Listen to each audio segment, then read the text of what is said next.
Hi, welcome to നമ്മുടെ channel. അപ്പൊ നമ്മുടെ അടുത്തൊരു വീഡിയോക്ക് എല്ലാവർക്കും സ്വാഗതം. അപ്പൊ ഇത് രാവിലെ കുളിച്ച് തലകെട്ട് കെട്ടിക്കണം പോലെ തോന്നണ്ട. രാത്രി നേരം, രാത്രി സന്ധ്യ നേരം കേട്ടാ. രാവിലെ കുളി കഴിഞ്ഞ് തന്നെയാണ്. അപ്പോൾ ഇന്നത്തെ ദിവസത്തെ ഒരു പ്രത്യേകതയുണ്ട്. അപ്പോൾ ആ ഒരു പ്രത്യേകത ഉള്ള ദിവസം എന്നെ നോക്കുമ്പോൾ എനിക്ക് വയസ്സായെന്ന് തോന്നാൻ പാടില്ല ഒരിക്കലും എന്ന്. അതൊക്കെ പ്രത്യേകത. അപ്പോൾ മുടിയൊക്കെ കുറച്ച് നരച്ച് ഞാൻ കുറച്ച് ദിവസമായി ഡൈ അടിക്കാൻ. നമ്മൾ കുറച്ച് മാനസികമായിട്ടുള്ള കുറച്ച് ബുദ്ധിമുട്ട് ടെൻഷനോട് ഞാൻ ഡൈയോ കാര്യമൊന്നും അടിച്ചിട്ടുണ്ടായിരുന്നു. അപ്പോൾ ഞാൻ ചോദിച്ചു ഇനി ഇവിടുന്നുള്ള ഞങ്ങളുടെ ഇവിടുന്നാണ് ജനുവരി 1-ാം തീയതി ഞങ്ങൾക്ക് 45 ദിവസമായിരുന്നു ഞങ്ങളുടെ ലീവ്. ആ ഒരു ദിവസങ്ങളാണ് ഞങ്ങളുടെ ലൈഫിൽ ഈ 2 മാസം, അതായത് നവംബർ ഡിസംബർ എന്ന് പറഞ്ഞാൽ ഈ ഒരു മാസം ഞങ്ങളുടെ ലൈഫിൽ ഒരുപാട് പ്രാധാന്യപ്പെട്ട മാസം കേട്ടോ. ഒരുപാട് വെച്ചെങ്കിൽ എൻ്റെ ലൈഫിൽ ഏറ്റവും ഇഷ്ടമുള്ളൊരു മാസം എന്താ വെച്ചാൽ നവംബർ ഡിസംബർ കേട്ടോ. അതിൻ്റെ കാരണം വേറെ ഒന്നുമില്ല, ഈ മുതലിനെ കണ്ടെത്തിയത് ഞാൻ നവംബർ 1-ാം തീയതി കേരളപ്പിറവി. അപ്പൊ ഒരു പുതിയ തുടക്കല്ലേ. നവംബർ 1-ാം തീയതിയാണ് പെണ്ണ് കാണാൻ ഒരു പുനർജന്മം. എനിക്ക് ലൈഫിൽ ഒരു പുനർജന്മം തന്നത് ഈ ഒരാളാട്ടെ. അങ്ങനെയൊക്കെ എന്തുകൊണ്ടാണ് നിങ്ങൾ പറഞ്ഞ അച്ഛൻ്റെ അമ്മയുടെ ലൈഫിൽ ഒരു പുനർജന്മം പലർക്കും തോന്നാം എന്താണ് അങ്ങനെ ചിന്തിക്കണേന്ന്. അപ്പം എൻ്റെ അച്ഛനും അമ്മയും തന്നെ നോക്കുന്നത് 15 വർഷമാണ്. ഇയാളെന്നെ നോക്കുന്നത് 27 വർഷമാണ്. അപ്പം അതിൻ്റെ ഒത്തിരി മാറ്റങ്ങൾ എന്ന് വെച്ചാൽ പുനർജന്മം എന്ന് പറഞ്ഞാൽ എൻ്റെ അച്ഛനേക്കാളും അമ്മയേക്കാളും വലുതാണ് അനുവേട്ടൻ എന്നല്ല കേട്ടോ. എൻ്റെ ലൈഫിൽ ഇയാളെ പറ്റി ചിന്തിക്കുമ്പോഴേക്ക് എൻ്റെ കണ്ണ് നിറയും. എന്ന് വെച്ചാൽ എൻ്റെ ലൈഫിന് അത്രയും പ്രാധാന്യപ്പെട്ട ഒരാളാണ് എൻ്റെ ലൈഫിൽ. ഞങ്ങളുടെ കല്യാണ കേസിൽ രക്തസാക്ഷി സിന്ദാബാദ് സിനിമയിൽ പാട്ടുകളിൽ ഒരു വരിയുണ്ട്, ഭാഗ്യജാതകം മാറ്റി എഴുതിയിരുന്നു. സത്യം അതിലൊരു വരിയാണ്. അപ്പം അതെന്നെ കല്യാണം കഴിഞ്ഞിട്ട് താലി കെട്ടിയിട്ട് കൊണ്ടുമ്പോൾ ഞങ്ങളുടെ കല്യാണ കേസിൽ ആ ഒരു വരിയുടെ വിളിച്ചു ഇയാൾക്ക് എന്നെ പറ്റി അറിഞ്ഞിട്ടാണോ അയാൾ ആ ഒരു പാട്ട് കറക്റ്റതാണോ കൊടുത്തത്. സത്യമാണ്. എൻ്റെ ജാതകം മാറ്റി എഴുതിയത് അന്നേട്ടൻ തന്നെയാണ് കേട്ടോ. അപ്പം നിങ്ങളൊക്കെ എങ്ങനെയാണ് ചോദിക്കുമ്പോൾ ഞാൻ എൻ്റെ കുട്ടിക്കാലം എന്ന് പറഞ്ഞാൽ നല്ലൊരു കുട്ടിക്കാലം. നല്ല കുട്ടിക്കാലം എന്ന് വെച്ചാൽ ആഗ്രഹിക്കുന്ന ഒരു കുട്ടിക്കാലം. നല്ല അച്ഛൻ്റെ അമ്മയുടെ മകള്, എന്താ പറയുക, 4 പെൺകുട്ടികൾ, അച്ഛനും അമ്മയായിട്ടുള്ള ലൈഫ്. പിന്നെ കൂടുതൽ ഞാൻ 3 പെൺകുട്ടികളായിട്ടുള്ള ലൈഫാണ് കൂടുതൽ. എന്താ വെച്ചാൽ മൂത്ത ആള് എനിക്കൊരു 5 വയസ്സിൽപ്പാട് മൂത്ത ആളെ കല്യാണം കഴിഞ്ഞ് വിളിച്ചു. അപ്പം അങ്ങനെ പോയി. പിന്നെ ഞങ്ങൾ 3 പെൺകുട്ടികൾ, അച്ഛനും അമ്മ എന്നുള്ളൊരു ഞങ്ങളുടെ നാട്ടിലെ പറയും ഒരു ലൈഫ് ഭയങ്കര ഇതാണ്. അങ്ങനെ അച്ഛനെന്ന് പറഞ്ഞാൽ പെൺമക്കളെന്ന് പറഞ്ഞാൽ ജീവൻ. അപ്പം എല്ലാ മക്കൾക്കും അച്ഛന്മാർക്ക് അങ്ങനെയല്ലേക്കും. അങ്ങനെ എല്ലാ അച്ഛന്മാർക്ക് അങ്ങനെയൊന്നുമല്ല.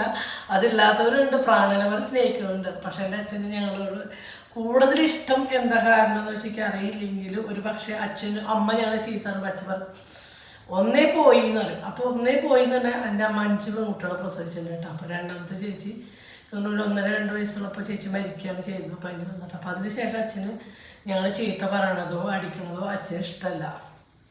അപ്പോൾ അങ്ങനെ വളർത്തി കൊടുന്ന അച്ഛൻ്റെ അമ്മയുടെ മകളായിട്ട് വളർന്നതിൽ ഞാൻ അടുത്തൊരു ജന്മം ആരാണ് അച്ഛന് വേണ്ട, ആരാണ് അമ്മ വേണ്ട അച്ഛൻ തീർത്തും പറയും എൻ്റെ അച്ഛൻ്റെ അമ്മയുടെ മോളായിട്ട് ജനിക്കണം തന്നെയാണ് ഞാൻ ഇപ്പോഴും ആഗ്രഹിക്കുന്നത്. അതേപോലെ തന്നെ അടുത്തൊരു ജന്മം ഇല്ല, ഇനി ഇവിടുന്നാണ് ഒരു ജന്മങ്ങൾ ഉണ്ടെങ്കിൽ അന്വേട്ടൻ്റെ ഭാര്യയായിട്ട് വരണം തന്നെയാണ് ഞാൻ ആഗ്രഹിക്കുന്നത്. അപ്പോൾ എന്താണ് കാരണം എന്ന് ചോദിച്ചാൽ നല്ല നിലയ്ക്ക് നല്ല സൗകര്യത്തോടു കൂടി നല്ല കാശും എല്ലാ പദവിയിലും എല്ലാതുകൊണ്ടും ജീവിച്ചു വന്നിരുന്ന വ്യക്തി തന്നെയാണ്. അത്യാവശ്യം വീട്ടിൽ കാശ് സാമ്പത്തികമായിട്ട് നല്ല നിലയ്ക്ക് ഉണ്ടായിരുന്നു. കുറച്ച് കാലഘട്ടങ്ങളും കാര്യങ്ങളൊക്കെ വീട്ടിലധികം പണിയുള്ളൂ. വീട്ടിൽ സർവ്വ അന്നത്തെ ഒരു കാലഘട്ടത്തിൽ വീട്ടിൽ പണിക്ക് ആൾക്കാരെന്ന് പറയുകയാണെങ്കിൽ വളരെ ചുരുങ്ങിയ വീട്ടുകളിൽ മാത്രമേ ഉണ്ടാവുള്ളൂ. അപ്പൊ നമ്മുടെ വീട്ടിലായാലും എനിക്ക് ഓർമ്മ 5 വയസ്സുള്ളപ്പോഴൊക്കെ എൻ്റെ വീട്ടിൽ പണിക്കാളുണ്ട്. എൻ്റെ അച്ഛൻ്റെ ജോലി അങ്ങനെ കുറച്ചാളൊക്കെ എൻ്റെ വീട്ടിൽ പണിക്കാരും കാര്യങ്ങളൊക്കെ ആയിട്ട് അങ്ങനത്തെ ലൈഫിൽ ജീവിച്ചു വന്ന ഞാൻ എൻ്റെ അച്ഛൻ്റെ ചാരായ ഷപ്പിലായിരുന്നു. എൻ്റെ അച്ഛൻ ജോലി ചാരായ നിരോധിച്ചോടുകൂടി ഞങ്ങളുടെ ജീവിതത്തിൻ്റെ താളം മൊത്തം താളം തകർന്ന് വെച്ചാൽ അച്ഛൻ കുടിച്ചിട്ടോ പെണ്ണ് പിടിച്ചിട്ടോ കൊണ്ട് കളഞ്ഞ കാശല്ല. അച്ഛൻ ചാരായ ഷപ്പ് നിരോധിച്ചപ്പോൾ ജോലി വേണ്ട വെച്ചിട്ട് ഞങ്ങൾ പറമ്പിൻ്റെ മുറ്റത്ത് 3 കട റൂം റെൻറ്റിന് കൊടുക്കാൻ പണിതു. പിന്നെ നാഷണൽ പറഞ്ഞിട്ട് വണ്ടി മേടിക്കാൻ കാശ് അങ്ങനെ കാശുകൾ അവിടെ ഒരു പലിശയ്ക്ക് എടുത്ത് കൊടുത്ത് കയ്യിലുണ്ടാകുന്ന സമ്പാദ്യങ്ങളൊക്കെ അങ്ങനെ പോയി. ആ പോയി കുറച്ച് കഴിയുമ്പോഴേക്കും അച്ഛൻ മരിക്കുകയുണ്ടായത്. പിന്നെ അതാർക്കാണ് കൊടുത്തത് എന്താണെന്നൊന്നും ഞങ്ങൾക്ക് ആർക്കും അറിയില്ല. കണ്ട കാശ് എവിടെയാണ് പോയതോ എവിടെയാണ് നഷ്ടപ്പെട്ടതെന്നോ ഒന്നും ഞങ്ങൾക്ക് അറിയില്ല. പിന്നെ അച്ഛൻ ഇങ്ങനെ അച്ഛൻ്റെ ഒരു കൂടപ്പുറപ്പിന് വണ്ടി മേടിക്കാൻ കാശ് സഹായിച്ചു, അച്ഛൻ കൊടുത്തു, അച്ഛൻ സഹായിച്ചു. ആയിരുന്നു കടം മേടിച്ചു കൊടുത്തു. അച്ഛൻ മരിച്ചപ്പോൾ അവർ പാപ്പരാന്ന് കോടതിയിൽ തെളിയിച്ചപ്പോൾ അച്ഛൻ്റെ പേരിക്കുള്ള സ്വത്തുമിക്കാണ്. പിന്നെ അതായത് ഒന്നാം പ്രതി മേടിച്ചു കൊടുത്ത അച്ഛന്. അപ്പം ഒപ്പിട്ട് വന്നായിരുന്നു ഒന്നാമത് സാക്ഷി ഒപ്പിട്ട അച്ഛൻ്റെ. അങ്ങനെ കുറച്ച് സ്ഥലം അച്ഛൻ്റെ കടകളും സ്ഥലങ്ങൾ അങ്ങനെ പോയി കിട്ടി. അങ്ങനെ ജീവിതത്തിൽ എനിക്ക് തോന്നുന്നു അച്ഛൻ മരിക്കുമ്പോൾ എനിക്ക് അതായത് കന്നിമാസത്തിലാണ് എൻ്റെ പിറന്നാൾ. എൻ്റെ കർക്കിടകത്തിലാണ് അച്ഛൻ മരിക്കുന്നത്. കർക്കിടകം, ചിങ്ങൻ, കന്നി. അച്ഛൻ മരിച്ച് 2 മാസം, അച്ഛൻ മരിച്ച് 2 മാസം ആകുമ്പോഴാണ് എനിക്ക് 15 വയസ്സാവുന്നത് കേട്ടോ. കന്നിയിൽ എൻ്റെ പിറന്നാൾ, തുലാമാസത്തിൽ എൻ്റെ കല്യാണം. 15 വയസ്സ് 1 മാസമൊക്കെ ആയിട്ടുണ്ടായിരുന്നു കേട്ടോ. അപ്പോഴാണ് എൻ്റെ കല്യാണം. അപ്പോൾ ലൈഫിൽ എന്താ വെച്ചാൽ പകച്ച് നിന്ന സമയം, പകച്ച് നിൽക്കുക വെച്ചാൽ അച്ഛൻ മരിച്ചു. ആങ്ങളമാരില്ല. എന്താ പറയുക, അച്ഛൻ മേടിച്ച എല്ലാ വസ്ത്രങ്ങളും നാശമായി തുടങ്ങി. നമ്മൾ പെൺകുട്ടികളല്ല, അപ്പം നമുക്ക് കിട്ടുന്ന അടിവസ്ത്രങ്ങൾ പറയുമ്പോൾ അടിവസ്ത്രങ്ങൾ നമ്മൾ കേടാകുമ്പോൾ ആരോടാ പറയാം, നമ്മുടെ അമ്മോടില്ല. പക്ഷെ നമ്മുടെ അമ്മോട് പെട്ടെന്ന് കാര്യം എൻ്റെ അമ്മയ്ക്ക് ജോലി ഇല്ലാത്തതിനും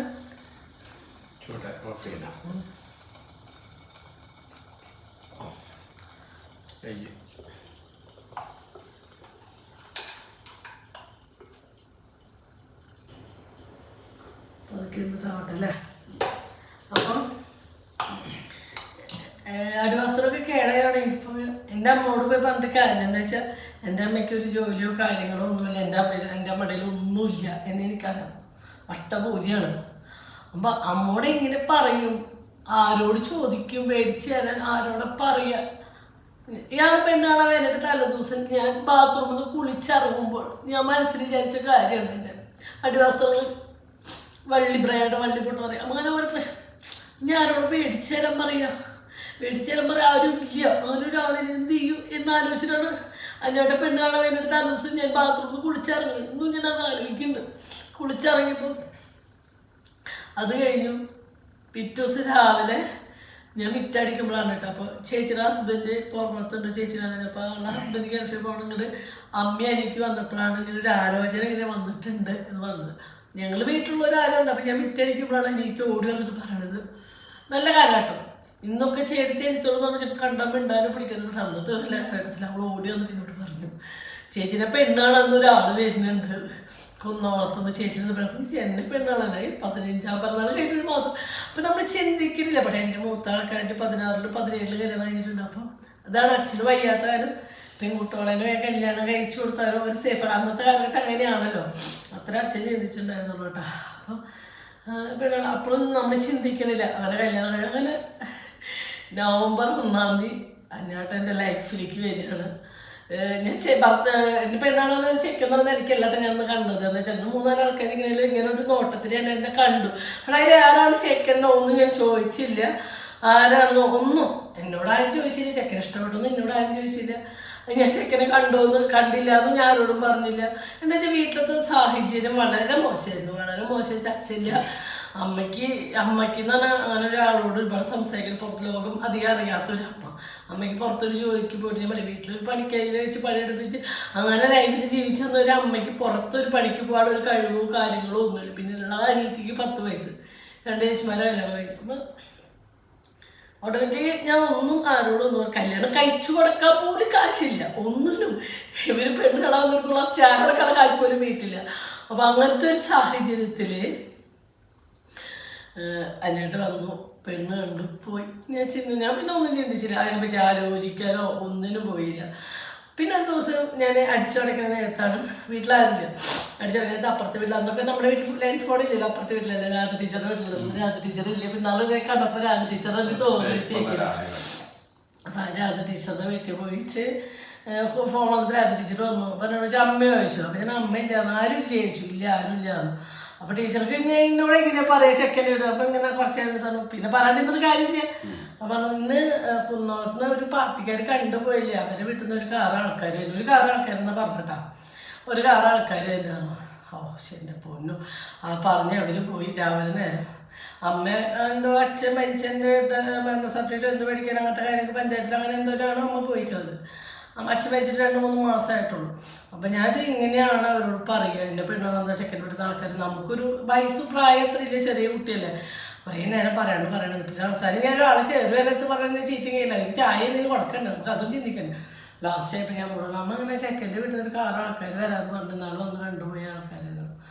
അപ്പം പറഞ്ഞു ഈ നേരത്താണോ പറയാം ഇത്ര നേരം അമ്മനെ ചീത്ത കേട്ടു. അപ്പം തന്നെ കുഴപ്പമില്ല, ചീത്ത തന്നെ കുഴപ്പമില്ല, തെറ്റ് പറ്റി പോയിട്ട് പിന്നെ നമ്മൾ ഇതാക്കിയിട്ട് കാര്യമില്ല. അമ്മ ചീത്ത പറഞ്ഞു. അങ്ങനെ എന്തൊക്കെയോ മിച്ചർ ലഡു ബിസ്ക്കറ്റ് അങ്ങനെയല്ല അന്നത്തെ കാലത്തൊക്കെ മേടിച്ച് വെച്ചു. നോക്കിയപ്പോൾ ഒരു 6 ആൾക്കാരൊന്നുമില്ല, 2 ആളുണ്ട് ബസ്സായിട്ട് നടന്നു. അതിൻ്റെ അച്ഛനും പിന്നെ പോക്കറും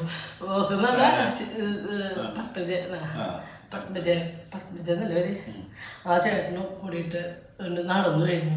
നടന്നു വന്നു, അച്ഛൻ കണ്ടു, ഇഷ്ടപ്പെട്ടു, പോയി. അപ്പോഴും നല്ലതാണ് നടക്കുന്നൊന്നും ചെയ്യില്ല. അപ്പോൾ ഇങ്ങനെ സത്യം പറഞ്ഞാൽ ഇങ്ങനെ നിന്ന് കളിക്കാൻ നേരത്തെ ചേച്ചി, ഞാൻ പിള്ളേരും കൂടി കളിക്കുക, പ്രായമതല്ല, ചേച്ചിയുടെ കുട്ടിയുണ്ട്, അനിയത്തിൻ്റെ ആരും കൂടെ ഒക്കെ ഇന്ന് കളിക്കുമ്പോൾ അത് ഈ കളിക്കാൻ പ്രാർത്ഥിക്കും. നല്ല ബന്ധക്കാരാണ്, കല്യാണം കഴിഞ്ഞിട്ടുണ്ടെങ്കിൽ നിന്റെ ജീവിതത്തിന് ഇതൊന്നും രക്ഷപ്പെടും, ഇങ്ങനെ പ്രാർത്ഥിക്കുന്നുണ്ട്. അപ്പോൾ ഒരു പ്രത്യേകിച്ച് പ്രാർത്ഥിക്കാനൊന്നും പോയില്ല കേട്ടോ. അങ്ങനെ കല്യാണം നടക്കണ ഈശ്വരാ അത് നടക്കണേ അങ്ങനെ പ്രാർത്ഥിച്ചൊന്നുമില്ല. അത് കഴിഞ്ഞ് ബുധനാഴ്ച കണ്ടു, വ്യാഴാഴ്ച വെള്ളിയാഴ്ച വിട്ടിട്ട് ഇവിടെ നിന്ന് ഒരു 6 ആൾക്കാർ ഇങ്ങോട്ട് വരിക. അല്ല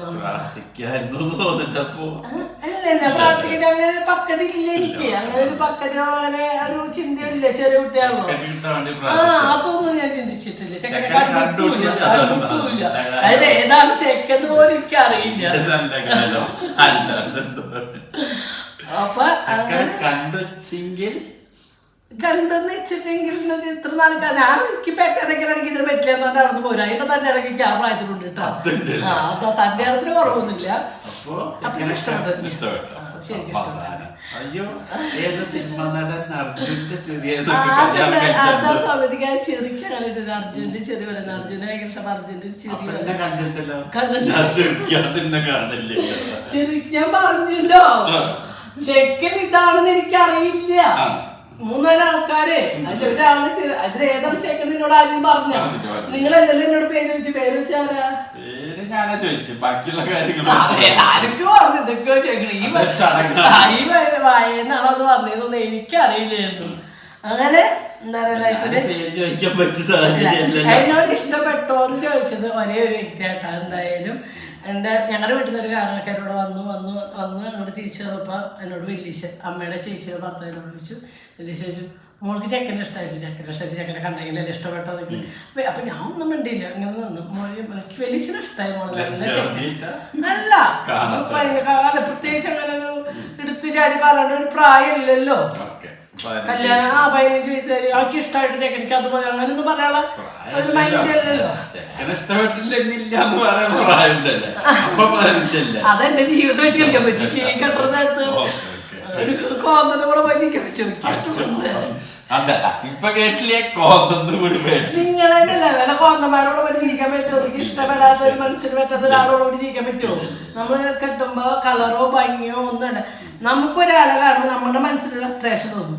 നമുക്ക് ആളോടൊരു അല്ല ഇതൊക്കെ എന്നോട് പറഞ്ഞില്ല. എന്റെ മനസ്സിൽ ഞാൻ സത്യസന്ധമായിട്ട് ഓരോ കാര്യം എടുത്തിട്ട് ഞാൻ സത്യസന്ധമായിട്ടാണ് അന്ന്. എന്നിട്ട് വലിയശിനെ ഇഷ്ടമായ പോലെ വലിയ പോകുമ്പോഴേ സിമ്പിളായിട്ട് ഒരു കള്ളിമുണ്ട് കൊടുത്തിട്ടുണ്ട്, ഒരു ഷർട്ടുണ്ട്, ഒരു ചന്ദനക്കൂടി ഉണ്ട്, വേറെ ഫേസിൽ വേറെ തോന്നുന്നില്ല. നല്ല ചെക്കന വലിയശിനെ ഇഷ്ടമായി. നല്ല ഫേസ് നല്ല ഇതാണ്, നല്ല ശാന്തനാണ്, കാണുമ്പോൾ തന്നെ നല്ല വലിയശിനെ ഇഷ്ടമായ മോളെയാണ്. ഞാനൊരു കാര്യം പറയട്ടെ, ഞാനൊരു ഓട്ടോറിക്ഷ ഫീൽഡിൽ പോവുകയാണെങ്കിൽ ഈ എന്നോട് പറഞ്ഞിട്ടുള്ള കഥ കേട്ടാ, ഈ ഒരു ഓട്ടോറിക്ഷ ഫീൽഡിൽ ആർക്കൊരു ഓട്ടോറിക്ഷ ഇട്ട നിങ്ങളുടെ ഫേസ് കണ്ട് ആരായി കയറുക വെച്ചിട്ട് അതൊരു പോരട്ടന്റെ ഷേപ്പ് ചിലത് ഇത് പുറമുള്ളവർക്കൊന്നും. പക്ഷെ നമുക്ക് എനിക്കിപ്പോ എന്റെ ഭർത്താവ് റൂമിൽ വേറെ പോരട്ടെന്ന് തോന്നുന്നെങ്കിൽ പിന്നെ ഇവിടെ 4 എണ്ണം നിരന്ന് നിൽക്കും. അപ്പൊ എനിക്ക് ആ ഫേസിൽ എന്താണ് കിട്ടുന്നത് അത് എനിക്ക് മാത്രമേ ഉള്ളൂ, പുറമുള്ള കൊടുക്കാൻ പറ്റുമോ? പൊട്ടിപ്പോയി. ഞാൻ അതുകൊണ്ട് ഓട്ടോറിക്ഷ ഡ്രൈവർ ആവാൻ പോയില്ല സത്യമായിട്ടും. അപ്പൊ പൊട്ടി അല്ല അങ്ങനെ അന്ന് പരീക്ഷ പറഞ്ഞു. അത് കഴിഞ്ഞു. പിന്നെ ഒരു 8-ാം തീയതി ജാതകം കൈമാറി. 1-ാം തീയതി പെണ്ണ് കണ്ടു, 8-ാം തീയതി ജാതകം കൈമാറി. നവംബർ 15 എന്ത് ആലോചിക്കാനുള്ള ടൈം കൊടുക്കുക. എന്റെ അച്ഛൻ വിചാരിച്ചു ഒരു 10-75 പെണ്ണിനെ കാണാൻ പോയിട്ടായിരുന്നു. ഞാൻ പറഞ്ഞിട്ടില്ല പെണ്ണുങ്ങൾ ഇന്ന കണ്ട കാരണം പെണ്ണുങ്ങൾക്കൊന്നും ഇന്ന പറ്റിയില്ല. ഇതിവിടെ കാണാത്ത കാരണം രക്ഷപ്പെട്ടു. എനിക്ക് ഇഷ്ടപ്പെട്ട ഞാൻ ലോകസുന്ദരൻ അല്ലെങ്കിൽ വലിയ ജോലി പറ്റിയ കാര്യങ്ങളൊന്നുമില്ല. ഗൾഫിലാണെന്നുള്ള പേരിനെ ഉള്ളൂ. ചെറിയൊരു തോതിൽ ഒരു ഡ്രൈവർ, അത് ഡ്രൈവർ ആയിട്ടില്ല. അപ്പൊ പിന്നെ ഈ പറഞ്ഞ മാതിരി അങ്ങനെ എല്ലാവർക്കും ഇഷ്ടപ്പെടാനുള്ള ഒരു ഇതൊന്നും ഇല്ലല്ലോ. അപ്പൊ നിങ്ങൾക്ക് ഇഷ്ടമായി? എനിക്കിഷ്ടം എല്ലാരും ഇഷ്ടം കിട്ടുന്നില്ല. ഞാൻ ഉന്നോട് പറഞ്ഞിട്ടില്ല ഒരു 4-5 ആൾക്കാരെ ഇഷ്ടപ്പെട്ടുള്ളൂ. എനിക്ക് അങ്ങനെ അഹങ്കാരമൊക്കെ ഉണ്ട്. 74, 75, 74 അതിന് 3-4 ഇഷ്ടമായിട്ടുള്ള ബാക്കി ആരും ഇഷ്ടായില്ല. പറ്റിയില്ലെങ്കിൽ അപ്പൊ തന്നെ വേറെ പറ്റിയിരിക്കറിയാം. അതേ തന്നെ എനിക്കുണ്ട്. പറ്റാത്ത ഒരാളോട് ജീവിക്കാൻ സംഗീതം കിട്ടില്ല. അല്ല, എന്റെ ലൈഫിൽ എനിക്ക് പ്രാധാന്യപ്പെട്ട ഒരു കാര്യം, കൈയും കാലൊക്കെ നല്ല നീറ്റായിരിക്കണം. നെഗോ കയ്യോ കാലോ ഒക്കെ നീറ്റ്. എനിക്ക് ഒരാളുടെ വൃത്തി എന്ന് പറയുന്നത് ആളുടെ കയ്യും കാലും നമുക്ക് കണ്ടാലും ആളെ എനിക്ക് അങ്ങനെയാണ്. എനിക്കൊന്നും എന്റെ കുട്ടിക്കാരനോട്ട് വലിയ അവരെ കഴിഞ്ഞാൽ എനിക്ക് നീറ്റായിരിക്കണം, ക്ലീൻ ആയിരിക്കണം, വൃത്തിയായിരിക്കണം. അത്രമാത്രം ആ മുടിക്ക് ഇങ്ങനെ കുറെ ബാക്ക് എനിക്ക് തല നിറയെ തിക്കുള്ള മുടി എനിക്കാണ്. പിന്നെ കട്ട മീശ ഹാഫ് വൈ ഷർട്ട് നാളെ ഫുൾ കൈ ആയിരുന്നു. ഞാൻ ആ സമയത്ത് ഫുള്ളായിരുന്നു. ഫാനിടുന്ന ചെക്കന്മാരും ഇഷ്ടമില്ല, മുണ്ടെടുക്കുന്ന ചെക്കന്മാരോടായിരുന്നു ഇഷ്ടം. അങ്ങനെ നവംബർ 15 ഞങ്ങളുടെ ലൈഫിൽ ഞങ്ങൾ ഉണ്ടാവും. ഒന്നാവാന്ന് വെച്ചാൽ അവിടുന്ന് ഞങ്ങള് അതുവരെ എന്ന് പറഞ്ഞ സത്യം പറഞ്ഞു കല്യാണത്തിന്റെ തലേ ദിവസം വരെ എനിക്കൊരു സ്വർണ്ണം എടുക്കാൻ പോക്കോ ഒരു കല്യാണത്തിൻ്റെതായ ഒരു സ്വപ്നങ്ങളോ കാര്യങ്ങളോ ഒന്നും എനിക്കുണ്ടായിരുന്നു. കല്യാണത്തിന് തലേ ദിവസം തന്നെ ഒരു ചേച്ചിയുടെ പഴയ ചുരിദാറാണ് ഞാൻ ഇട്ടുണ്ടായിരുന്നത്. എനിക്ക് പുടവ കൊടുന്നിരുന്നു പോട്ടെ. എൻ്റെ ഡ്രസ്സുകളൊക്കെ നാശി. പിന്നെ കുട്ടിക്കാലത്തുള്ള പട്ടുപണി കഴിഞ്ഞു. അപ്പം അത് ഇട്ടിട്ട് നിൽക്കാൻ പറ്റില്ല ചെക്കൻ്റെ അടുത്ത്. അപ്പം ചേച്ചിയുടെ ഏതോ ഒരു ചേച്ചിയുടെ പഴയ ചുരിദാറാണ് എൻ്റെ ചെക്കൻ്റെ വീട്ടിൽ നിന്ന് പുടവ കൊടുന്നിരുമ്പോൾ ഞാൻ ഇട്ടുന്നത്. ഇന്നൊക്കെ ഞാൻ ഇങ്ങനെ ചിന്തിക്കണേ കല്യാണത്തിന് ദിവസമൊക്കെ ഇത്രയും ഒരുക്കണം. അന്ന് ലൈഫിൽ അതും ഞാൻ ആലോചിച്ച് സങ്കടപ്പെട്ടൊന്നുമില്ല കേട്ടോ. എന്നാലും ഇങ്ങനെ ചിന്തിച്ചു. എന്ന് വെച്ചാൽ മറ്റുള്ള 2 ചേച്ചിമാരെയൊക്കെ അവരെ അച്ഛനുള്ളപ്പോൾ എല്ലാ സൗകര്യങ്ങളോടും എല്ലാ സുഖത്തോടും വരാൻ എനിക്ക് ലൈഫിൽ അതൊന്നും കിട്ടിയില്ലല്ലോ എന്നുള്ളൊരു വേദനയൊക്കെ ഉണ്ടായിരുന്നു. ഇല്ല, അതൊന്നുമില്ല. പക്ഷെ ഞാൻ ചിന്തിച്ചില്ല. അതവർ പുഴവന്ന് പോയി അവിടെ നിന്ന് ഞാൻ കുട്ടികളോട് വിളിച്ചോ കളിക്കൽ കാലം കഴിഞ്ഞ് രാത്രി 10 മണി 12 മണി പോയി സുഖമായിട്ട് ഉറങ്ങി. രാവിലെ ഒരു 4 മണിയാകുമ്പോൾ എണീച്ചു, കുളിച്ചു. അന്നൊന്ന് മേക്കപ്പ് ആർട്ടിസ്റ്റ് എൻ്റെ അമ്മയാട്ടോ. ഞങ്ങളെ 3 പെൺകുട്ടികളെയും മേക്കപ്പ് ചെയ്ത്, ഞാൻ 4 പെൺകുട്ടികളെയും മേക്കപ്പ് ചെയ്ത് നിൽക്കുന്നത് ഞങ്ങളുടെ അമ്മേനെയാണ്. മുല്ലപ്പൂ വെച്ചെന്ന് കല്യാണത്തിന് ഞങ്ങളുടെ സാരി ഉടുപ്പിച്ചെന്നൊക്കെ ഞങ്ങളുടെ അമ്മേനെയാണ് കേട്ടോ. അപ്പോൾ അമ്മ രാവിലെ എണീച്ചു, അമ്മി എന്നെ മേക്കപ്പ് ചെയ്തൊക്കെ തന്നു. അങ്ങനെ കെട്ട് അമ്പലത്തിലേക്ക് പോയി. ആ കെട്ടാൻ നിൽക്കുമ്പോഴാണ് ഈ ഒരാളെ എൻ്റെ ലൈഫിൽ ആ അതെന്താ വെച്ചാൽ എന്നെ ഒരു കാറിൽ കുറച്ച് ആൾക്കാരോട് അന്നൊന്നും ഒരുപാട് വണ്ടികളില്ല. അച്ഛൻ്റെ അമ്മേൻ്റെ കൂടെ അച്ഛനില്ല, അമ്മയ്ക്ക് പിന്നെ അച്ഛമ്മച്ച ഇത്ര മാസം അമ്മ ആക്റ്റീവല്ല. അപ്പൊ ആരോടോ കൂടെ എന്നെ കാറിൽ കയറ്റി വിട്ടു. ഞാൻ അമ്പലത്തിൻ്റെ അവിടെ ഇങ്ങനെ തെച്ചിട്ട് അമ്പലത്തിൻ്റെ ആലിൻ്റെ ചോടെ നിൽക്കുമ്പോൾ ഒരു ചെക്കൻ്റെ വീട്ടുകാർ വന്ന് എന്നെ വീഡിയോ എടുക്കുന്നുണ്ട്. അങ്ങോട്ട് തിരിയുന്നു, ഇങ്ങോട്ട് തിരിയുന്നു, ഇവിടെ തിരിയുന്നു, ഇങ്ങനെ വെക്കണം, ഇങ്ങനെ വെക്കുന്നുണ്ട്. ആ ചെക്കൻ്റെ നോക്കിയിട്ട് ഇങ്ങനെ നിൽക്കണുണ്ട്. അവനറിയില്ല, എനിക്കറിയില്ല. അവന്റെ പോലെ ഒരു 10 മിനിറ്റ് വൈകിച്ച് അവന്റെ കൂടെ പോയി എന്നുള്ള കാര്യം പറയല്ലോ. ഡോക്ടർ ബാബുനെ രക്ഷിച്ചു. തീർച്ചയായിട്ടും ഫാമിലി ഡോക്ടർ വന്നിട്ട് ഡോക്ടർ വന്നിട്ട് ആൾക്ക് ക്യാമറമാൻ അത് നിങ്ങളുടെ പെൺകുട്ടി അല്ലാതെ ഞങ്ങളുടെ പെൺകുട്ടിയാണ്. അപ്പോഴാണ് ജാതകം കൊടുക്കണമെന്നുണ്ടായിരുന്നു. ആണുങ്ങൾ തന്നെ ഉണ്ടാകുന്ന കണ്ട ആണുങ്ങളുണ്ടായിരുന്നുള്ളൂ. എന്തായാലും ജോഷ ഒരു വീട് നിറയാണുള്ളത് പെണ്ണുങ്ങളെ കൊണ്ടിട്ടില്ല. രമുണ്ട്, പവിയുണ്ട്, സന്തുമുണ്ട്, ചന്ദ്രേപ്പുണ്ട്, ചന്ദ്രേട്ടുണ്ട്, മണിയപ്പുണ്ട്, സത്യായിട്ടുണ്ട്. മോതിരൊന്നുമില്ല. ജാതകം ജാതകം മേടിച്ചോണ്ട് വന്നവര് ബസ് നിറയെ ആൾക്കാർ ജാതകം മേടിക്കേണ്ടത്.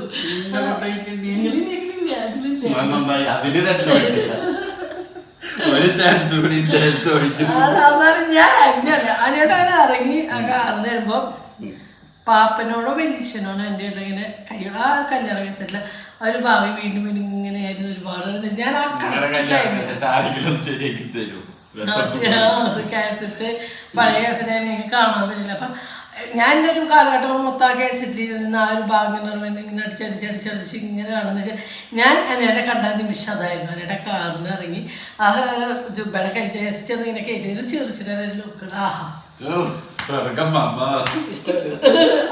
ഇഷ്ടപ്പെട്ടു. അയ്യോ ഞാൻ അവിടെ പെട്ടു. ഞാൻ ഇറങ്ങിയപ്പോ തന്നെ ഞാൻ നന്നായിട്ട് ഇഷ്ടപ്പെട്ടിട്ട് നോക്കിയിരുന്നു കേട്ടോ. ബാക്കി പറയണ്ടല്ലോ. ബാക്കി അതിന് ഇഷ്ടപ്പെട്ടെന്നുള്ളത് എനിക്കറിയാം. അത് ഇഷ്ടപ്പെടാതെ ഇരിക്കൂ. ഒരു എന്താ പറയാ, ഞാൻ സത്യസന്ധമായിട്ട് പറയാം, ഉണ്ണിയുടെ 100-ലൊരു 80% ഭംഗി അന്നത്തെ ഭംഗി ഇപ്പൊ ഇല്ല. സത്യമാണ്. ഞാൻ കുറ്റായിട്ട് പറഞ്ഞാ തന്നെ ദൈവമേ. അല്ല നോൽപ്പാണ് അപ്പുറപ്പുറം കിടക്കുന്ന അല്ല. അന്നെന്ന് പറഞ്ഞ ഒരു എന്താ പറയാ, ഒരു അമ്പിളിമാമൻ ഇങ്ങനെ ഉദിച്ചു പറഞ്ഞ ഒരു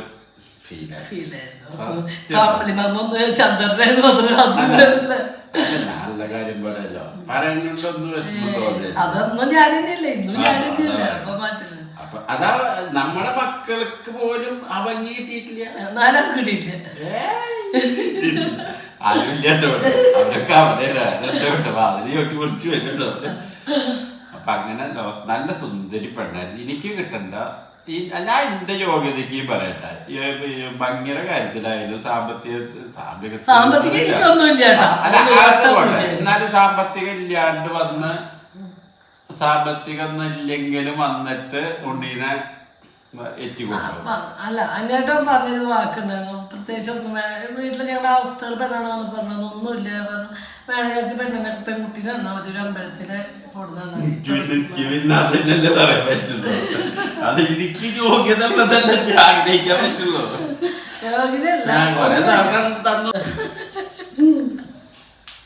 വായുടെ അബദ്ധം പറഞ്ഞ് കട്ടിയ അബദ്ധം വെച്ചാലേ അല്ല നമ്മള് അങ്ങനെ പറയാൻ പാടില്ലോ. സമൂഹത്തിന്റെ മുന്നിൽ നമുക്ക് ഓരോരുത്തർക്ക് ഓരോ ഇഷ്ടങ്ങളുണ്ട്. ഇപ്പൊ അനേട്ടന്റെ സങ്കല്പത്തിലും അനേട്ടന് നമുക്കൊന്നുമില്ല എന്ന് നമുക്ക് സ്വയം അറിഞ്ഞാൽ പോലും നമ്മുടെ മനസ്സിൽ നമ്മുടെ സങ്കല്പങ്ങൾ ഉണ്ടാവും ഇല്ലേ. നമുക്കൊന്നും ഉണ്ടാവില്ലായിരിക്കും, പക്ഷെ നമ്മൾ ആഗ്രഹിക്കുന്ന കുറച്ച് കാര്യങ്ങളുണ്ട്, അതുണ്ടാവും. അപ്പം അങ്ങനെയായിരുന്നു എൻ്റെ ലൈഫിലെ ഇന്നത്തെ ദിവസത്തിൻ്റെ ഏറ്റവും വലിയൊരു പ്രത്യേകത. കാരണം ഇനി അവിടെ നിന്നുള്ള എല്ലാ ദിവസവും എന്തൊക്കെ ടെൻഷനുകൾ എൻ്റെ ഒരു വശത്തെങ്കിലും ഞാൻ ഹാപ്പി ആയിരിക്കും കേട്ടോ. ഹാപ്പി ആകാന്ന് വെച്ചാൽ ഞങ്ങളെ ആ ഒരു 45 ദിവസം ഞങ്ങൾ തല്ലുകൂടിയുണ്ട്, പിണങ്ങിയിട്ടുണ്ട്, കുട്ടികളെയായിരുന്നു, ഭയങ്കര വാശി. അതിന് ഫെസ്റ്റിവൽ ബന്ധിയിലുണ്ട്, ഞാനുണ്ടാവും. അതൊന്നുമില്ല. പക്ഷെ അതല്ലാത്ത കുറെ ഞങ്ങൾ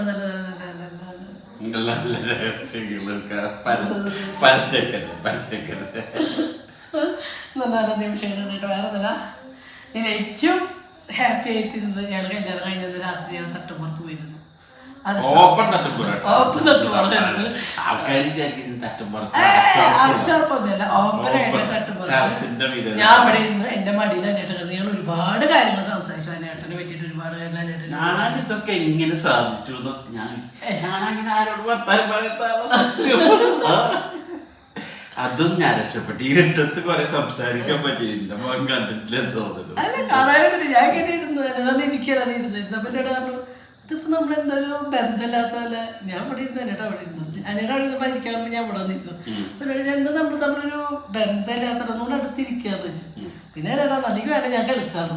ഓ കേട്ടത് നമ്മള് കല്യാണത്തിന്റെ ഓടിപ്പാച്ചില് എനിക്ക് ഓടിപ്പാച്ചിലൊന്നുമില്ല കേട്ടാ. ഞാൻ വെറുതെ പേരുന്നവർക്ക് എനിക്ക് അങ്ങനെ പണിയൊന്നുമില്ല, റോളൊന്നുമില്ല. അല്ല അങ്ങനെ അവരൊക്കെ എല്ലാരും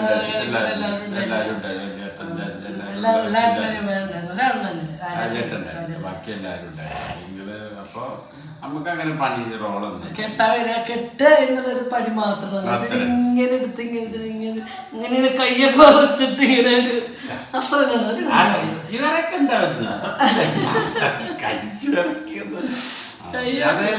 ഞാൻ പിന്നെ ഞാൻ കൊറേ കാര്യങ്ങൾ ആലോചിച്ചാലേ പിന്നെ എനിക്ക് നമ്മളങ്ങനെ സത്യം പറഞ്ഞ ഒരു ആത്മഹത്യയുടെ വക്കുന്നതാണ് കേട്ടോ. ഞാൻ എൻ്റെ ലൈഫിൽ എൻ്റെ ലൈഫിലേക്ക് വന്നത്.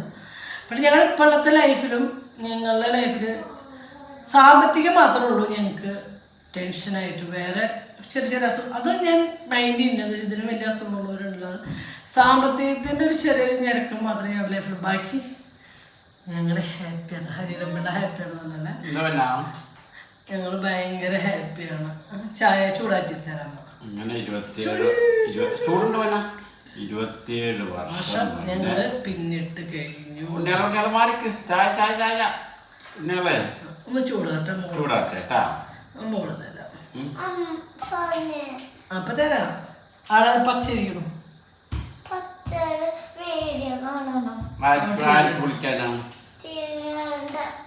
ഇപ്പൊ 10-20 തരാം. അമ്മ വീഡിയോ എടുത്ത് തരാം. Okay okay. കുഞ്ഞനെ വിളിക്കാനാ? അയ്യോ വീടിന്റെ പൊന്നെ വിളിക്കാനാ? വീടിന്റെ കുഞ്ഞിനെ വിളിച്ച പൊന്നിനെ വിളിച്ച ഒക്കെ വിളിച്ചു. എന്റെ ചേച്ചിമാരനെ എല്ലാരും ആരും വിളിക്കണ്ടെന്ന് എന്നോട് പറയില്ല. മക്കളെ അപ്പ എന്താ പറഞ്ഞു? ഒരു 10 മിനിറ്റ് കയ്യായിട്ട് ഉള്ളിൽ അതിൻ്റെ ഉള്ളിൽ എവിടെ താഴെ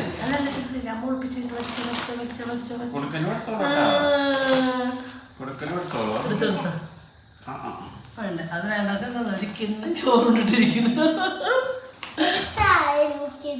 അപ്പൊ തരാം. ചായ ചോദിച്ചു. ഓക്കെ അവിടെ പോയിട്ട് 10 മിനിറ്റ്. ഓക്കെ കളിക്കരുത്. ബിസ്ക്കറ്റ് എടുത്ത് പോയി അത് വെറുതെ കീരിലച്ചു. അപ്പൊ അങ്ങനെ ഞങ്ങളുടെ ലൈഫില് ഞങ്ങള് പറയണു. അതല്ലാണ്ട് ഞങ്ങളുടെ ലൈഫില് പിണക്കങ്ങൾ അടക്കങ്ങൾ ഇന്നലെ അടക്കം പിണങ്ങിയിട്ടുണ്ട്. ചന്ദനത്തെ പിണക്കം എൻ്റെ തെറ്റാണ്. എൻ്റെ ഒരു ചിന്താഗതിയിൽ ഞാൻ ഇന്നലെ ഒരു ഇറിറ്റേഷനും ദേഷ്യമുള്ള ദിവസം. അപ്പൊ അത് എൻ്റെ തെറ്റാണ്. ഞാൻ പറയാം എൻ്റെ അന്ന തെറ്റ് എൻ്റെ അന്ന തെറ്റ് പറഞ്ഞിട്ടുണ്ട്. ഞാൻ കാരണം തട്ടുകൊണ്ടിരുന്നത് എങ്കിലും ഞാൻ ഒരു ട്രോഫി മേടിച്ചു, രക്ഷപ്പെട്ടു. ഇന്നലെ ഒരു കാര്യം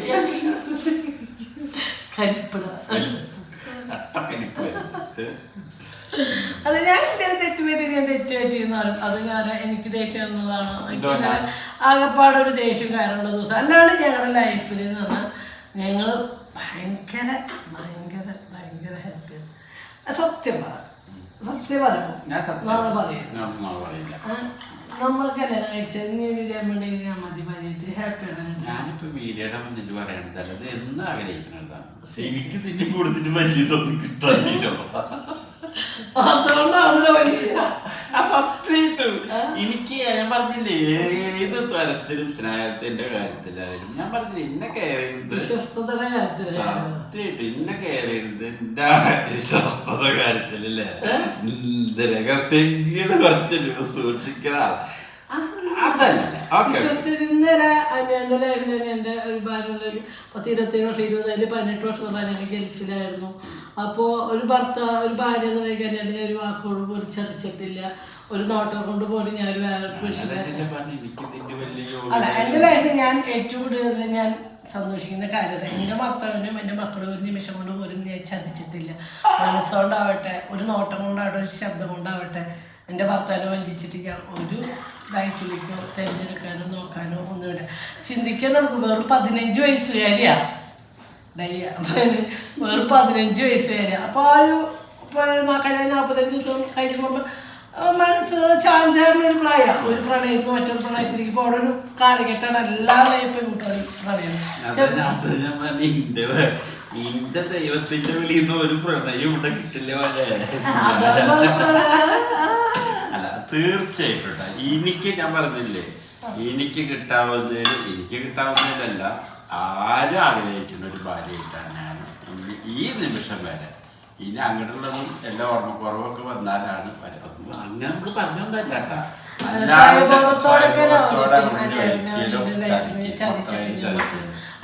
എൻ്റെ മക്കളെ ഞാൻ ചതിക്കില്ല. എൻ്റെ ലൈഫിൽ ഞാൻ കല്യാണം കഴിഞ്ഞ ഞാൻ സമ്മതം ചെയ്തൊരു കാര്യം നല്ലൊരു ഭാര്യ. അപ്പൊ കുലസ്ത്രീ എന്ന് പറയണവരുണ്ട് എന്നെ. അപ്പൊ ആദ്യം നോക്കി കുലസ്ത്രീന്ന് എനിക്ക് അമ്മ അർത്ഥം അറിഞ്ഞിരുന്നില്ല കേട്ടോ. അവർക്ക് ഭയങ്കര ദേഷ്യമാണ്. പക്ഷെ ഞാൻ എൻ്റെ സ്വയം ഒരു കുലസ്ത്രീയാണെന്ന് നിങ്ങൾ വിചാരിക്കണമെങ്കിൽ ആയിക്കോട്ടെ. ഞാൻ അങ്ങനെയാണ്. എനിക്ക് എൻ്റെ ഭർത്താവ്, എൻ്റെ മക്കൾ, ഇങ്ങനെ നല്ലൊരു അമ്മയാവണം, നല്ലൊരു ഭാര്യ ആവണം, എൻ്റെ നല്ലൊരു കുടുംബം വേണം. ഒരിക്കലും ആ കുടുംബത്തിൽ അമ്മ മോശക്കാരിന്ന് മക്കളുടെ മനസ്സിലോ അച്ഛൻ്റെ മനസ്സിലോ വരരുത് ഒരിക്കലും.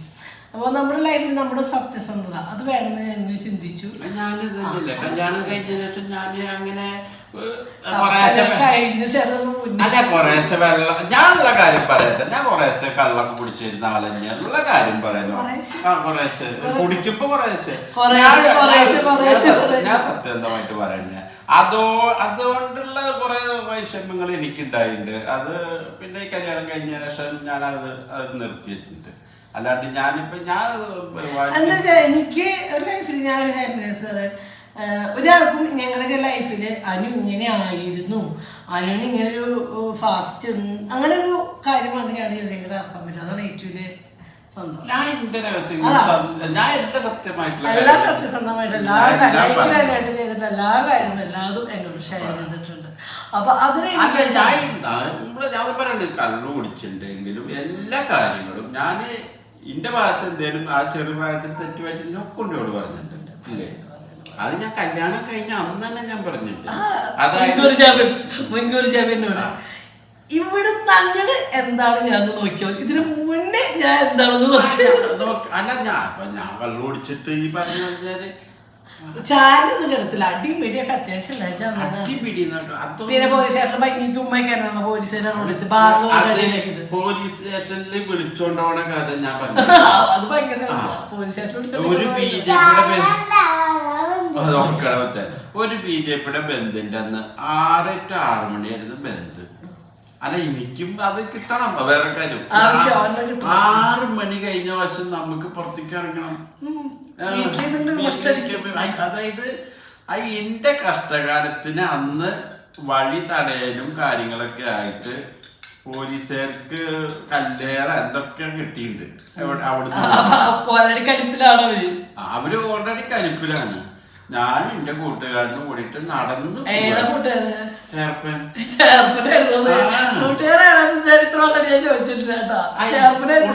ഇവരെല്ലാരും ഉണ്ടായിരുന്നു. അവരൊക്കെ ഈ പറഞ്ഞ ഒരു 6 മണി കഴിഞ്ഞപ്പോ അവിടെ തന്നെ പാരമ്പളത്ത് ചായക്കട തുറന്നുണ്ട്, ജോസേട്ടന്റെ ചായക്കട. അവരൊക്കെ അവരുടെ നല്ല കാലത്തിനകത്ത് തിണ്ടത്ത് കയറിയിരിക്കുക. ഇന്ത്യൻ ചേർപ്പന്റെ കഷ്ടകാലം അവിടെ വന്ന ജീപ്പ വന്ന് നിർത്തി കുണ്ടിക്ക് വന്നതാണ്. ചൂരോണ്ട് കുണ്ടിക്ക് അടി കിട്ടണതാ.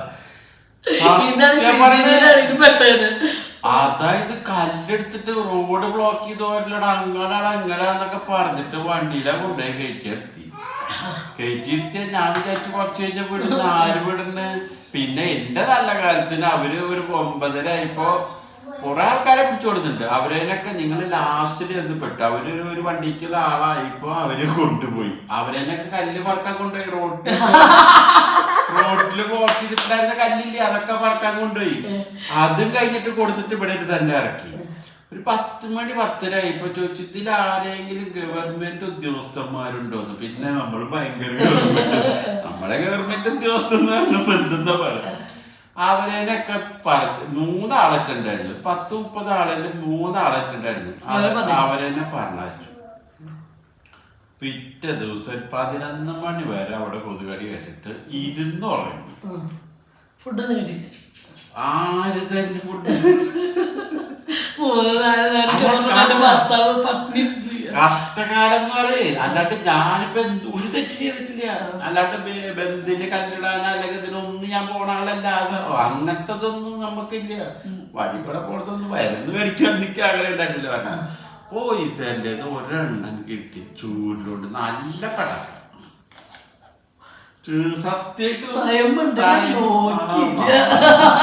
ഇവിടുന്ന് തൊട്ടിട്ട് ചന്തിയുടെ അത് വരെ നല്ല പ്രശ്നം. എന്താ ചെയ്യാ മേടിച്ചു വണ്ടി. പിന്നെ അവരല്ലേ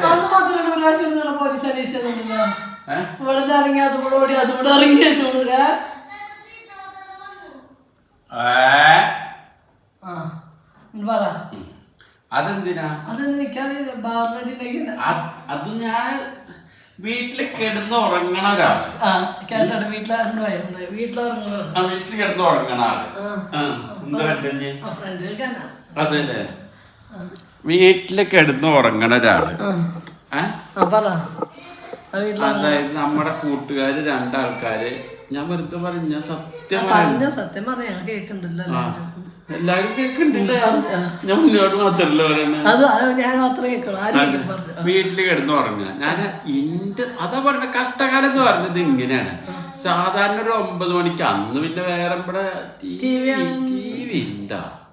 എന്താവട്ടെ പറഞ്ഞ കാര്യം. ടി വി ഒന്നും പ്രശസ്തില്ല. പറഞ്ഞ കാര്യം ടി വി ഉണ്ടോന്ന് അറിയില്ല. നമ്മള് അന്ന് നേരത്തെ അതേമാതിരി പുറത്തേക്ക് പോയി ഒരു 5 മണിക്ക് പോയി ഒരു 7 മണിക്ക് തിരിച്ചു വന്നിട്ടുണ്ട്. ഒരു 8:30 ആകുമ്പോഴേക്ക് കിടന്നു ഉറങ്ങി. ഉറങ്ങാൻ തുടങ്ങിയപ്പോണ്ട് കൂട്ടുകാര് വന്നിട്ട് വിളിക്കണു സിനിമയ്ക്ക് പോവാ.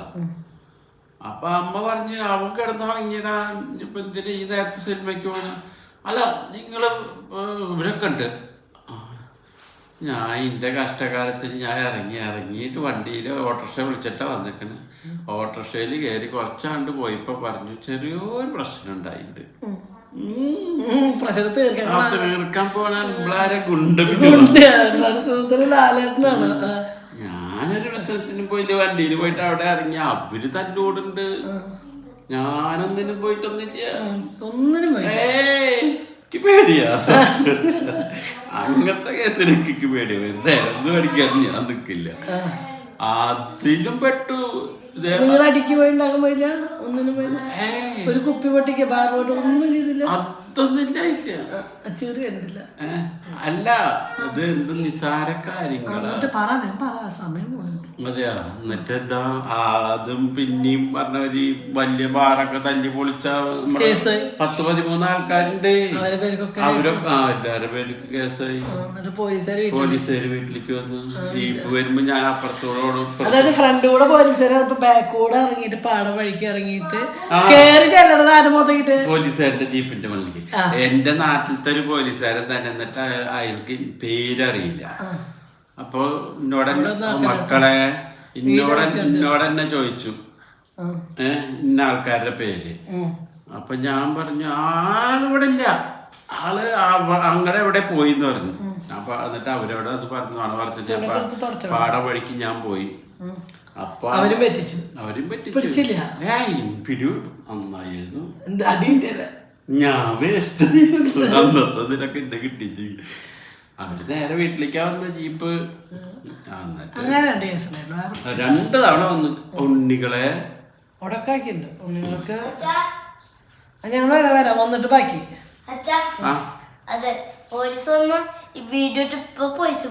പിന്നെ അങ്ങനെ പിടിക്കുന്നില്ല. അപ്പൊ അങ്ങനത്തെ ഒരു കഥകൾ അങ്ങനെ കുറച്ച് നല്ല കാലത്തും എന്നാൽ ഇതൊക്കെ ഞങ്ങളുടെ രാത്രികളിൽ ഞങ്ങൾ കിടന്ന് പറഞ്ഞ് ചിരിക്കുന്ന കഥകൾ ഒരു കഥകളൊക്കെയാണ്. തരി ഡൈ അടിച്ചത് ഭയങ്കരായിട്ട് തൊട്ട് വീട്ടിട്ടാ വിഷമുണ്ട്. അല്ലാണ്ട് എന്നെ കിട്ടിയാലെന്തിനാ കണ്ടതിന് പറയട്ടെ ഞാൻ സുന്ദരി അല്ലാന്ന് നിങ്ങൾ കേട്ടോ. ഞാന് ഉണ്ണിയുടെ മുന്നിൽ ഞാൻ സുന്ദരൻ തന്നെയാ. വേറെ ആരുടെ മുന്നിലൊന്നുമില്ല.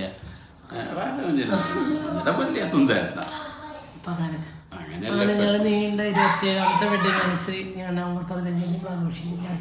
ആഘോഷങ്ങളൊന്നുമില്ല. എന്താ വെച്ചാ അല്ല അതിന്റെ ഇടയ്ക്ക് ഞാൻ ജോലി കിട്ടി പോയി. ചേട്ടന്റെ ഒരാള് ജോലിയുടെ കാര്യം റെഡിയാവോന്ന് അറിയില്ല. അങ്ങനെ വിളിച്ച് ചോദിച്ചിട്ടുണ്ടായിരുന്നു. അതായത് നിലമ്പൂരുള്ളൊരു പാർട്ടി വീട് നോക്കാനും കാര്യസ്ഥന് വീട് നോക്കി നടത്താനൊക്കെ ആയിട്ട് ഒരാള് വേണം. അപ്പൊ അങ്ങനെ കിട്ടുകയാണെങ്കിൽ ചേപ്പാനായിട്ട് ചിലപ്പോഴല്ല 100-90 കിട്ടുകയാണെങ്കിൽ കിട്ടിയില്ലെങ്കിൽ പോവോ? കിട്ടിയില്ലെങ്കിൽ പോവില്ല. ഞാനൊന്നുകൂടി വിളിച്ചു ചോദിക്കും. അപ്പൊ അങ്ങനെ ഒരു ജോലിയുടെ കാര്യത്തിന് വേണ്ടി വിളിച്ചിട്ടുണ്ട്. അപ്പൊ നിലമ്പൂരാണ് അവര്. ശരിയാവാണെങ്കിൽ ഒന്ന് നമ്മള് അപ്പൊ ഞാൻ പെടും. ജാങ്കോ പെടും. ജാങ്കോന്റെ ഭാരം 2 സ്കൂളിൽ ഉണ്ടാക്കാൻ നല്ല പണിയാണ്. ഉണക്കിനെ നമുക്ക് എന്തെങ്കിലും ഒരു അത്യാവശ്യങ്ങളൊക്കെ വരികയാണെങ്കിൽ ഇപ്പൊ നമ്മള് നാട്ടിലൊക്കെ ആണെങ്കിൽ കുഴപ്പമില്ലല്ലോ. ഇപ്പൊ ഈ പറഞ്ഞ വരി എവിടെയെങ്കിലും പോയിട്ട് എന്തെങ്കിലും ജോലി ചെയ്തിട്ട് ജീവിക്കണം തന്നെയല്ലോ.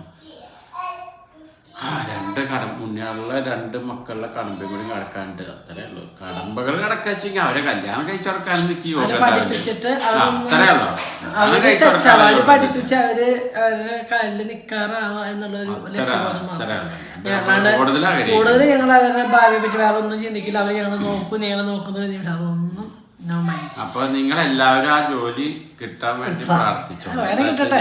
വേറെ ഒന്നുമില്ല. അങ്ങനത്തെ ഒരു എനിക്ക് ഇന്നെ കൊണ്ട് പറ്റാവുന്ന പണി ഇപ്പൊ അതൊക്കെ തന്നെയുള്ളൂ. അതായത് ഒരു വീട്, അവരുടെ കൃഷി എന്തെങ്കിലും കാര്യങ്ങളൊക്കെ ഉണ്ടെങ്കിൽ അതൊക്കെ നോക്കി നടക്കുക. കൃഷി കക്കോട്ടെടുക്കേ. കക്കോട്ടൊന്നും ഞാൻ എടുക്കില്ല. കൃഷിയിൽ പിന്നെ എന്തോട്ടാ മേൽനോട്ടല്ലേ. അങ്ങനെ അല്ല കക്കോട്ടെടുത്തിട്ട് അവര് ഇന്നെ കൊണ്ട് ഈ വയസ്സില് 19 പിന്നെ വണ്ടി കൊണ്ട് പോയിട്ട് അല്ല ഞാന് പാടിയൊക്കെ അല്ല നല്ല മാതിരി ഇഷ്ടമാതിരി പണിയെടുത്തായിരുന്നു. ഇപ്പൊ കൈക്കോട്ടെടുത്ത് കളിക്കാനും പറ്റാത്ത കുഴപ്പമൊന്നുമില്ല. ഞാൻ 3 കൊല്ലം മുന്നല്ലേ മൊത്തം കൂർക്ക നട്ടത് അല്ലേ. അത് എത്ര ദിവസം അധ്വാന കൂർക്ക നിറയെ കൂർക്ക കിട്ടിയില്ലേ. അപ്പൊ അതിനൊന്നും നമുക്ക് കുഴപ്പമുണ്ടായിട്ടല്ല. അങ്ങനത്തെ പണി ഇനിയിപ്പോ ഭാരമുള്ള പണി എന്തേലും ആവട്ടെ. ബോറടിപ്പിച്ചല്ല, ഞങ്ങളുടെ ചെറിയ വിഷമങ്ങളും സന്തോഷങ്ങളൊക്കെ ഇനി അവിടെ നിങ്ങൾ പ്രാർത്ഥിക്കും. ഞങ്ങൾ ലൈഫിൽ ഈ ഒരു 45 ദിവസം ഞങ്ങൾ ഹാപ്പി ആയിരിക്കുക ദൈവത്തിൻ്റെ എല്ലാവരും. ഈ നവംബർ ഡിസംബർ മാസം ഞങ്ങൾ ഹാപ്പി ആയിരിക്കും. നിങ്ങളോട് പ്രാർത്ഥന, വേറെ അസുഖങ്ങളോ ബുദ്ധിമുട്ടൊന്നും ജോലി കിട്ടി ഞാൻ പോകട്ട. ഞാൻ അപ്പൊ ഞാന് ഫോൺ വിളിക്കാം. അല്ലെങ്കിൽ വിഷമമുണ്ട് പറഞ്ഞിട്ട് എല്ലുണ്ട്. ഇനി മക്കളെ വിട്ട് പോകാൻ വിഷമമുണ്ട് പറഞ്ഞിട്ട് ഇനി ജോലി ഇല്ലെങ്കിൽ നമുക്ക് പറ്റാത്തൊരവസ്ഥ. അതുകൊണ്ടാണ്. അപ്പം അതുകൊണ്ട് തീർച്ചയായിട്ടും നല്ല ബുദ്ധിമുട്ടുണ്ടാവും. നല്ല ബുദ്ധിമുട്ടുണ്ടാവും. എന്നാലും ഗൾഫിലെത്തുന്നല്ലോ നമുക്ക് അവിടുന്ന് ടിക്കറ്റ് എടുക്കുക, പാസ്പോർട്ട് അവരെ മേടിച്ച് വെച്ചാൽ അവരെ കിട്ടാനൊക്കെ ബുദ്ധിമുട്ട്. അതൊന്നും ഇല്ലല്ലോ. നമുക്ക് ദൈവം സഹായിച്ച് കുഴപ്പമില്ലെങ്കിൽ വരാലോ. ആഴ്ചയിലല്ല, അല്ല 5 ദിവസം കൂടുമ്പോഴൊക്കെ ഒന്ന് വരാലോ. അപ്പൊ അങ്ങനെയാണ് ഒരു ജോലിയുടെ കാര്യം ശരിയാവാൻ നിർത്തണം. ഉണ്ണിക്കാണ് അത് ഉണ്ണിക്കാൻ സത്യമായിട്ട് ഉണ്ണിക്കാൻ.